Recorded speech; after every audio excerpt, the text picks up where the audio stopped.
কি সমস্যা হুজুর? মানুষ ফেতরা দিতে চায় না, ফেতরা নিতে চায়। দেখা যায় যাদের সামর্থ্য আছে ফেতরা দেওয়ার, তারা গিয়েও ফেতরা নেওয়ার জন্য বসে থাকে।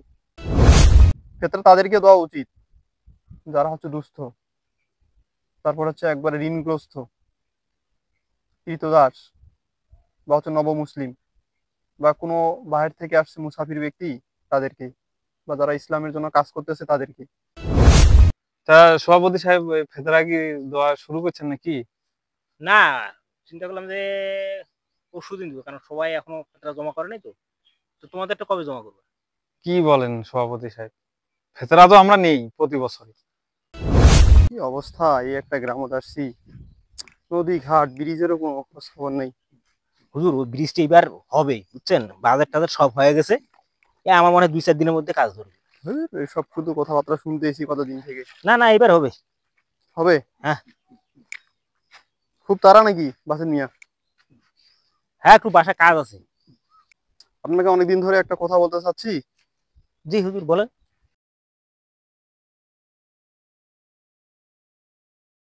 হ্যাঁ। আপনি সভাপতি মানুষ, আপনার চলাফেরা থাকবে সবসময় সুন্নতি সিস্টেমে। আপনি নিজেই দেখেন, আপনি পরছেন একটা পাঞ্জাবি, মাথায় টুপি নাই, মনে হয় 5 দিন 6 দিন পর পর সেভ করেন। আপনি সভাপতি মানুষ, আপনার দাড়ি থাকবে, টুপি থাকবে মাথায়, একটা সুন্দর সুন্নতি পাঞ্জাবি থাকবে। না কি হুজুর, বলবো বলেন? ওই টুপি তো এই যে পকেটে। আপনার কি দেখে হচ্ছে মুসল্লিরা শিখবে যে আমাদের সভাপতি সাহেব অনেক ভালো।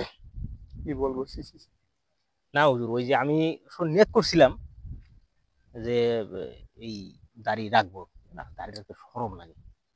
দাড়ি রাখার জন্য শরম লাগে? যে কোনো কথা বললেন! আপনি তো সভাপতি মানুষ, আপনি সবসময় সুন্নতি সিস্টেমে চলবেন। আর দাড়ি রাখা হচ্ছে নবীর সুন্নত, তো অবশ্যই দাড়ি রাখা লাগবে। আপনার বয়স তো মোটামুটি 40-45 বছর বয়স, আপনি এখনো দাড়ি রাখেননি। আর আমার বয়স মনে হয় তো 23-24 হবে, আমি মানুষটা দাড়ি রাখছি। না হুজুর, আমি আসলে ওই তো বললাম না যে একটু ওই দাঁড়িয়ে একটু শরম লাগে। আর এবার আসলে নিয়ত করছি আমি, ওই ডিসেম্বর মাসে বাচ্চা কাচ্চারা বাড়িতে আসবে। আপনি তো জানেন ওর মা একা থাকে, ওই একটু আল্লাহ দেয়, উমরা হজের একটু নিয়ত করছিলাম। ঠিক আছে? আলহামদুলিল্লাহ, ভালো। তো এই উমরা থেকে আসে ইনশাল্লাহ দাঁড়িয়ে রাখবো। আমার কথা শুনেন, আপনি উমরা না, আজকে থেকেই আপনি হচ্ছে দাড়ি রাখবেন, আর কখনো সেভ করবেন না। আপনি যে উমরা করতে পারবেন কি না তার কোনো ঠিক আছে? মানুষ কখন মারা যায় তার কোনো ঠিক আছে? না হুজুর, ঠিক বলছেন। ঠিক আছে, চেষ্টা। অবশ্যই অবশ্যই দাড়ি রাখবেন আর সুন্নতি সিস্টেমে বেরোবেন, কারণ আপনি মসজিদের সভাপতি মানুষ। ঠিক আছে হুজুর, আমি চেষ্টা করব। আর ও হুজুর, আপনি তো এই ফেতরার কথা তো মসজিদে কোনো কিছু বললেন না। আপনারা কি বলবো বলেন, আর লজ্জা দিতে মন চায় না। আপনি মানুষটা শুক্রবারের দিন ছিলেন মসজিদে? ওহো, আমি তো আসলে ওই মেহমানের বাসায় গেছিলাম, ওই জন্য ছিলাম না। মসজিদে শুক্রবারের দিনে সবকিছু আলোচনা করে দিছি। তো এই এবার ফেতরা মানে কত করে হার? ফেতরা তো সরকারি মোতাবেকে 110 টাকা করে ধরছে, আপনারা ওই সিস্টেমে দিয়েন। আর যদি কারো একান্ত মনে হয় যে আমাকে ফেতরাটা আরো একটু বেশি দিতে হবে, তাহলে 2 কেজি খেজুর, তারপরে হচ্ছে আপনার আঙ্গুর, ময়দা, এরকম 2 কেজি মাপের জিনিস অনুযায়ী যত টাকা হয় ওইরকম করে দিলেও হবে। আচ্ছা ঠিক আছে, সমস্যা নেই, আপনি তো আছেনই।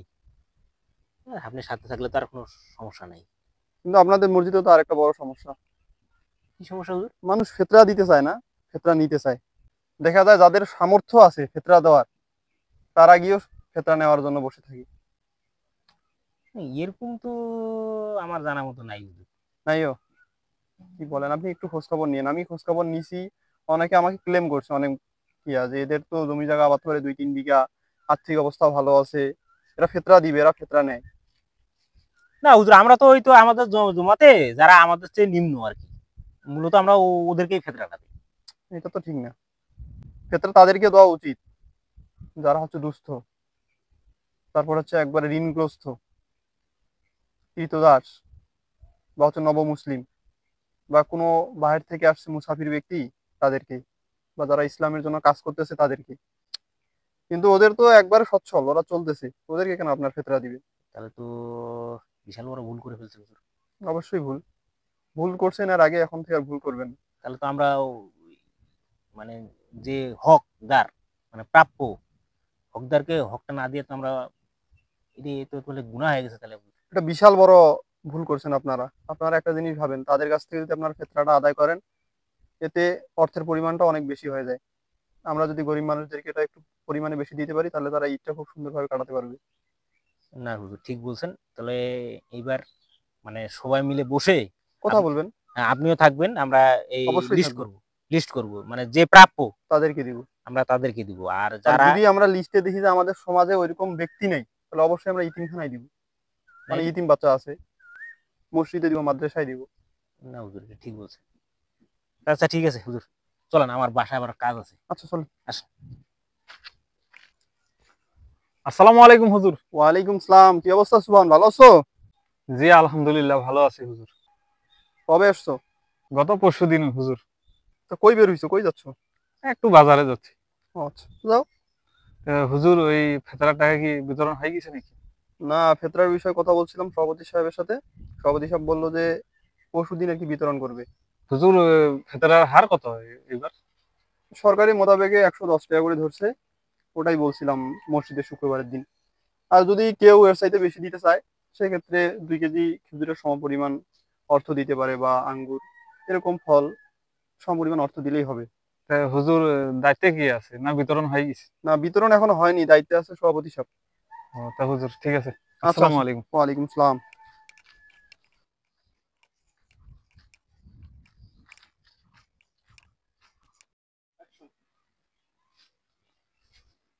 আসসালামু আলাইকুম সভাপতি সাহেব। সুমান, কি খবর? কবে আসছো? এ গত পরশুদিন। তা সভাপতি সাহেব ফেতরা কি দেওয়া শুরু করছেন নাকি? না, চিন্তা করলাম যে পরশুদিন দিব, কারণ সবাই এখনো টাকা জমা করে নাই তো। তো তোমাদেরটা কবে জমা করবে? কি বলেন সভাপতি সাহেব, ফেতরা তো আমরা নেই প্রতি বছর। ঠিক আছে, প্রতি বছরে নাও, কিন্তু তোমাদের তো এখন আর্থিক অবস্থা অনেক পরিবর্তন হয়ে গেছে, এখন তো ভালো, এখন তোমরা ক্ষেত্রে কেন নিবা? না না সভাপতি সাহেব, কমপক্ষে আপনাদের থেকে আমাদের 10 বিঘা জমি কম আছে। না, সেটা ঠিক আছে, কিন্তু আমাকে তো, আমিও আগে জানতাম না, আমাকে তো আজকে হুজুর যেটা আমাকে বললো যে যাদের এরকম জমি জায়গা আছে তারা তো ফেতরা নিতে পারবে না। না না হুজুর, আমি কলেজে এই জন্য আগতে ছুটি নিয়ে এখানে বাসায় চলে এসেছি। মানে কলেজে অনেক বেতন বাকি আছে। আব্বা বললো যে ফেতরার টাকাটা নেই। উহ, আমি তো এইসব ব্যক্তিকে আমি ফেতরা দিতে পারবো না। শুনো, আমরা ওই বরাবরই গত কয়েক বছর ধরে আমরা এই ভুলটা করে আসতেছি। মানে যে নেয় সেও বুঝে না, আর আমরা যে দেই আমরাও বুঝি না আসলে এটার হকদার কে। এখন একটা জিনিস তুমি বোঝার চেষ্টা করো, তুমি যেটা হকদার, আমি যদি তোমাকে না দিয়ে যদি আরেকজনকে দিই, তোমার কি কষ্ট লাগবে না? তা তো লাগবেই। এখন ফেতরাটা অ্যাকচুয়ালি যারা তোমাদের মতো বা আমাদের মতো যারা আছে, তারা তাদের প্রাপ্য না, তাদের উল্টা আবার দিতে হবে। এখন প্রাপ্য কারা? প্রাপ্য হইতেছে যাদের কোনো জমি জায়গা নাই, দুস্থ, ঠিক আছে? ঠিক তারপরে আছে। যাদের ঋণগ্রস্ত, অনেক দুস্থ পরিবার আছে যে তার সম্পদের চেয়ে তার ঋণের পরিমাণ বেশি। মনে করো তার জমি আছে 8 শতক, 8 শতকের দাম হচ্ছে মনে করো 1.5 লাখ টাকা, সে ঋণে আছে 2 লাখ টাকা ঋণে আছে, মেয়েকে বিয়ে দিছে 2 লাখ টাকা ঋণ আছে, তাহলে তাকে ফেতরা দেওয়া যায়। এরপরে মনে করো যে অনেক মুসাফির আসে বিভিন্ন এলাকা থেকে, বেড়াইতে আসে, বেড়াইতে আসার পরে তার দেখা গেল যে অর্থ শেষ হয়ে যায়, তো সেক্ষেত্রে তার যাইতে হবে, খাইতে হবে, সেসব লোককে ফেতরা দেওয়া যায়। তারপরে হচ্ছে যে তোমার হচ্ছে নবমুসলিম যারা আছে, মানে যারা নতুন মুসলমান হয়েছে, তাদেরকে দেওয়া যায়। এখন হুজুর বলছে যে এই লোকগুলোর বাইরে ফেতরা দেওয়া যাবে না, যাদের জমি জায়গা আছে তাদেরকে দেওয়া যাবে না। আবার উনি আবার এটাও বলছে যে ফেতরা আগে সর্বপ্রথম আপনারা বিলি বন্টন করার সময় খেয়াল করবেন যে আপনার নিকট আত্মীয়র মধ্যে কেউ এরকম হতদরিদ্র আছে নাকি, যদি থাকে তাদেরকে দিন। আমি তো হুজুর তখন বললাম যে হুজুর আমাদের তো আসলে সমাজে ওরকম ইয়েও নাই, আমাদের আত্মীয় স্বজন মোটামুটি সবাই কম বেশি জমি জায়গা আছে, তাহলে এখন আমরা কি করবো? তখন উনি বলছে যে এই ফেতরা টাকাটা আপনারা ইসলামী পথে দান করবো। ইসলামী পথে কেমনে দান করবো? তখন উনি বলছে যে মাদ্রাসা, মাদ্রাসা যদি থাকে মাদ্রাসার মধ্যে দেন। এখন দেখো, আমরা হলো মুসলমান, আমরা যদি আমাদের শরীয়ত বা আমাদের ইসলামের যে নিয়ম কানুন গুলো আছে এগুলো মেনে যদি না চলি, তাহলে তো আমরা মুসলমান হইলাম। কথা বুঝলি?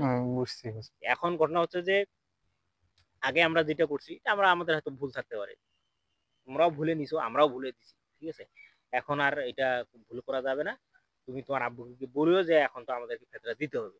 খুব একটা বেশি না তো, তোমরা মনে করো যে কত, তোমরা 2 ভাই বোন আর তোমার বাবা 4 জন, 110 টাকা করে হলে 400, আর এখানে 440, 440 টাকা। 440 টাকা নিয়ে তোমার কি হবে? না সভাপতি সাহেব, আপনার কথা আমি বুঝতে পারছি। বুঝতে পারছো? তুমি ঠিক। শিক্ষিত ছেলে, ঠিক আছে, তুমি বুঝবা। তুমি তোমার বাবাকে গিয়ে বলবা, ঠিক আছে, তোমার বাবা যাতে আগামী কালকে না হলেও পরশুদিন, আমরা পরশুদিন বন্টন করবো, পরশুদিন যাতে ফেতার টাকা জমা দেয়। ঠিক আছে? আচ্ছা আচ্ছা, ঠিক আছে সভাপতি। ঠিক আছে, যাও। হ্যাঁ, আসসালামু আলাইকুম। আমাদের এই সমাজে কত মানুষ আছে যে আসলে ফেতরাটা যে একটা মুসলমানের দায়িত্ব একজন গরিব মিসকিনকে দেওয়া, এই জিনিসটাই বুঝে না। আল্লাহ এদেরকে হেদায়েত দিক।